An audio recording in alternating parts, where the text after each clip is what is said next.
నమస్తే సార్. నమస్తే. పరుచూరి గోపాలకృష్ణ గారు తనకంటూ ఒక యూట్యూబ్ ఛానల్ ఉంది గదా! అందులో ఆయన విషయాలన్నీ పంచుకుంటూ ఉంటారు.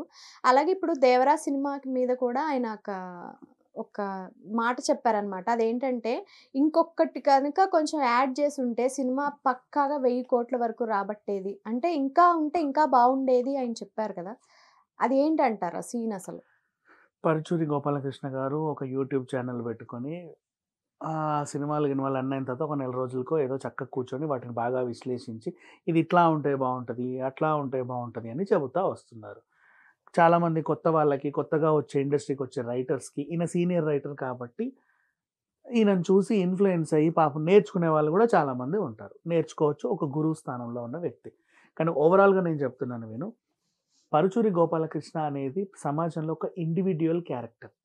ఓకే. ఆయన మైండ్‌కి నచ్చినటువంటి, ఆయన మైండ్‌కి మంచి అనిపించినటువంటి, ఆయన మైండ్‌కి చెడు అనిపించినటువంటి కథలు ఆయన రాసాడు. బ్రదర్స్ ఇద్దరు కూర్చొని అనుకోని. ఓకేనా?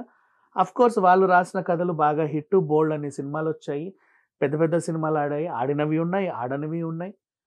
పరుచూరి బ్రదర్స్ అనేవాళ్ళు మంచి రైటర్స్ ఒప్పుకున్నాం. వాళ్ళ కోణంలో వాళ్ళు బెస్ట్ రైటర్స్.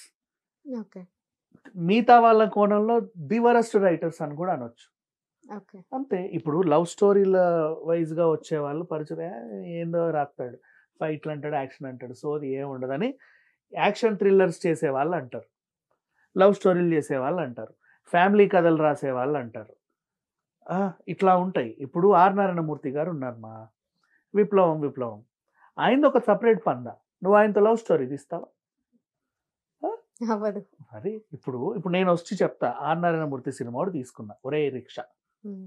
ఈ సినిమాలో ఈ రిక్షా అతను ఆ జమీందార్ కూతురుతో లవ్‌లో పడుంటే సినిమా వేరేలా ఉండేదంట. ఎలా ఉంటది? చెప్పిచ్చి కొడతారు జనాలు. అవును. అలా ఉంటే బావుండని నీకనిపిచ్చింది.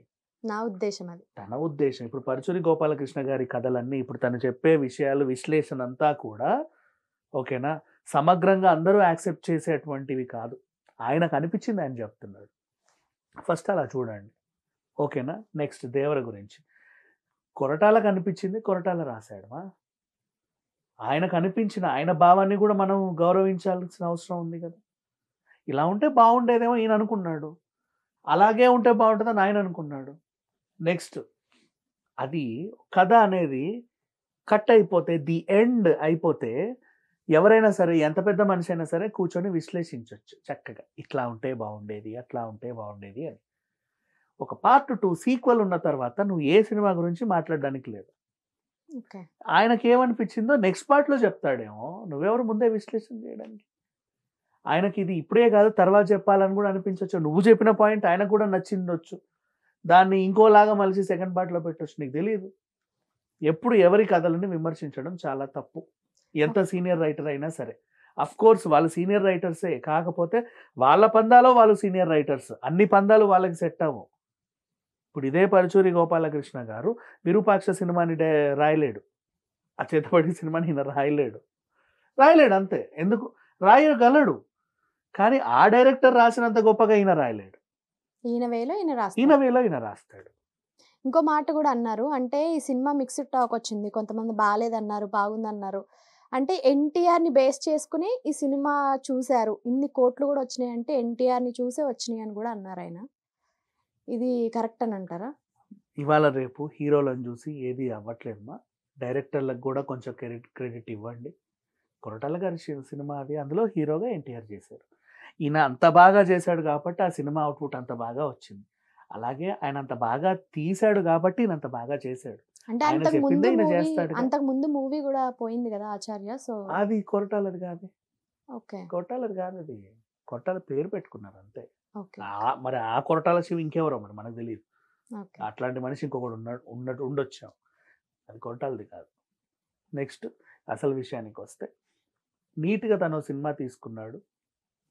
అండ్ ఇంకోటి ప్రీ రిలీజ్ ఫంక్షన్ లేకుండా ఇంకేమీ లేకుండా సినిమా నిలబడింది. నౌ హిట్ అయింది కదా! Fans biggest hit. సక్సెస్ మీట్లు కూడా లేవు పాపం. ఆ! అండ్ ఇప్పుడు అదే పరుచూరి గోపాలకృష్ణ దీన్ని కంపేర్ చేస్తా. ఇక్కడ పరుచూరి గారు కూడా నేర్చుకోవాల్సిన అంశం 'దేవర'లో ఉంది. ఏంటది? ఏంటది అంటే పరుచూరి గారు రాసే కథల్లో హీరో ఎలివేషన్లే ఎక్కువ ఉంటాయి. ఏదైనా బరువైన క్యారెక్టర్స్ ఉంటే వాటి ఎలివేషన్ ఎక్కువ ఉంటది. చుట్టూ మిగతా అన్ని క్యారెక్టర్స్‌ని ఎక్కువగా పట్టించుకోడు. ఏదో ఉన్నాయంటే ఉన్నాయి అంతే. మహామహులు ఉంటారు కానీ ఉన్నారు అంతే చెప్పుకోవడానికి. కొరటాల శివ 'దేవర' సినిమాలో ప్రతి క్యారెక్టర్‌కి గుర్తింపు ఉంది. ఓకే. అయ్యా చదువుకొని వచ్చి ఊరంతా చదువు చెప్తా అనే క్యారెక్టర్ చనిపోయింది. దానివల్ల 'దేవర' మారాడు. ఓ పిల్లోడు. ఒకటే షాట్ పిల్లోడు వాడిది. నెక్స్ట్ ఒక వస్తువు చచ్చిపోయిన కలబేరం గూడా ఫస్ట్ 'దేవర' తెచ్చిన అదుందా తిమింగలం. అక్కడ ఉంటది బోన్స్ ఏసుకొని. దాన్ని గూడా రకరకాల షాట్స్‌లో అది గూడా ఒక క్యారెక్టరే. దానికి కూడా ఒక ఎలివేషన్ ఉంది. ఓకే. మరి ఆ అమ్మాయి గుడ్డమ్మాయి పెళ్లి చేసుకుంది. తర్వాత పెళ్ళిలో డాన్స్ ఏసినప్పుడు కూడా అందరికి ఒక చిన్న ఎమోషన్ వచ్చింది. తను చనిపోవడానికెళ్ళి తను కాపాడడం. ఈ అమ్మాయి తర్వాత డాన్స్ ఏయడం. నెక్స్ట్ 'శ్రీకాంత్' క్యారెక్టర్‌కి ఒక గుర్తింపు. 'సింగప్పం', 'ప్రకాష్ రాజ్' క్యారెక్టర్‌కి ఒక గుర్తింపు. 'జోగుల' క్యారెక్టర్‌కి ఒక గుర్తింపు. 'తల్లి' క్యారెక్టర్‌కి ఒక గుర్తింపు. చివరికి చెల్లి క్యారెక్టర్ కూడా గుర్తింపు ఉంది. అప్పటిదాకా ఏంటి ఈమెను ఎందుకో పెట్టారనుకున్నా. తనని కూడా ఎవడో వేధించాడు. దానివల్ల వర కొత్త స్టెప్ తీసుకోవాల్సొచ్చింది. అండ్ 'సైఫ్ అలీ ఖాన్' నేర్పించాడు. ఒక 24 మందిని తయారు చేశాడు. అందులో ఒకడు నాకు నేవీలో జాబ్ వచ్చింది. మేము వెళ్తాను అని చెప్పడం. ఆయన ఇంపార్టెంట్. ప్రతి క్యారెక్టర్‌కి ఇంపార్టెన్స్ ఉంది. ప్రతి ఒక్కడు కనపడ్డాడు. అందరిని గుర్తుపెట్టుకోవచ్చు. అందరిని గుర్తుపెట్టుకోవచ్చు. ఇట్లా ఏ సినిమా అయినా ఉంటదా? అంటే మనం ఒక క్యారెక్టర్ రాసుకున్నామంటే క్యారెక్టర్‌కి ఇంపార్టెన్స్ ఉంటేనే రాసుకున్నాడు. ప్రతి ఒక్క క్యారెక్టర్. చిన్నప్పుడు 'తంగం' గూడా దేవరని చూసి ఇష్టపడతది. ఇలా ఉండాలి నా మొగుడు అని. ప్రతి క్యారెక్టర్‌కి ఇంపార్టెన్స్ ఉంది మాకడ. అది వీళ్ళు నేర్చుకోవాలి ఇప్పుడు. ఓహో! అప్పట్లో మాకు పలానా హీరో సినిమా అంటే మొత్తం ఆయన గురించే కథలల్లేవాళ్ళం. ఇప్పుడొచ్చిన ఈ కొత్త డైరెక్టర్ చూసావా? ఎంత చిన్న క్యారెక్టర్‌కి గూడా అంత పెద్ద ఇంపార్టెన్స్ ఇచ్చాడు. గుర్తుపెట్టుకునేలా. రేపటి రోజు వాళ్ళ ఇంటర్వ్యూలు చూస్తాం మనం. 'దేవర్‌లో' ఈమె 'దేవర్‌లో' ఉంది గదా! అని. అలా. సో, ఇది ఆయన నేర్చుకోవాలి. ఇప్పుడు ఈ పరుచూరి గోపాలకృష్ణ గారు 'దేవర' గురించి ఆయన నేర్చుకొని, తను తన పందా మార్చుకోవాలే కానీ, తను చెప్పిన విశ్లేషణని తీసుకొని కొరటాల గారు తన పందాన్ని మార్చుకోవాల్సిన అవసరం లేదు.